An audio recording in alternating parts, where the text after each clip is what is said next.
30 is not the new 20. The British Mail once published an article titled, "I left the love of my life because I thought I had more. I am now 42, childless and single." It's an apt depiction of the result of botched hypergamy. This lady, like many other women, in her boundless narcissism and self-indulgence thought that she had more to do, exchanged and upgraded her entire youth, but the result is not the prince of her dreams, but an empty bed and a dog instead of children.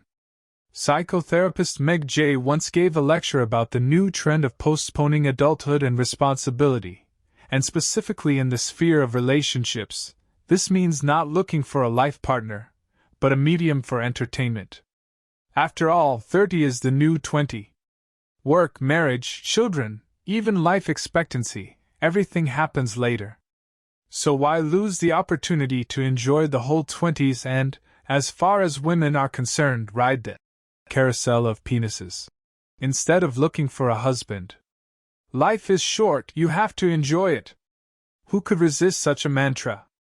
Not many people realize it, but according to statistics, 2 out of 3 important life decisions are made before the age of 30. Contrary to mainstream opinion, people who start a relationship in their early 20s have a better chance of a successful long-term relationship than those who start in their 30s. The reason is that personality modeling is still going on in the 20s. And if those two people are together, they model each other. Their development trajectories are therefore parallel, they are correlated. While people in their 30s are already beyond this period, and the level of rigidity prevents them from creating a relationship without friction caused by incompatibility and the inability to change the personality parameters that cause that friction. Well, that's just the beginning. 21st century society has literally trivialized what is the most important defining period of an adult's life. Leonard Bernstein said that, to accomplish great things, we need a plan and little time.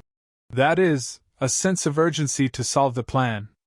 This is in stark contrast to what young people are being told today. Just go and enjoy yourself, you have plenty of time to bond. These people are robbed of urgency and ambition and will do absolutely nothing with their lives. What I have never heard of in the mass media is that the so-called women have their peak value on the sex market much earlier than men.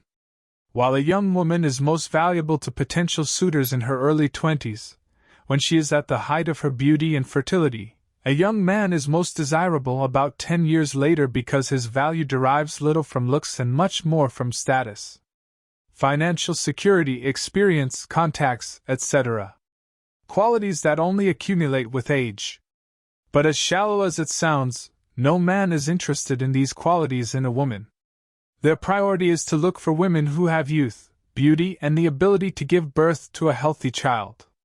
And that's why the question of finding the right partner for women is all the more urgent. She needs to be sold when she is most wanted because that is when she can get the highest quality male that could ever be interested in her. High-value men want a woman in her 20s.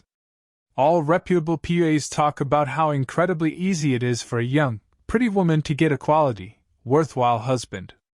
I quote, "Just be in your 20s, respect the guy, stop being noisy, annoying, self-absorbed, narcissistic, ask him about his life sometimes, don't make the whole relationship just about you, at least sometimes give him a tantrum and the guy will carry you on his arms." Matt Cross.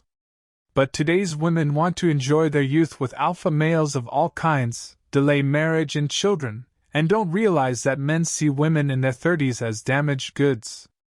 Men know what, and whom, such a woman has gone through in 15 years of dating, how much psychological turbulence she has experienced, and they are not willing to invest much in her.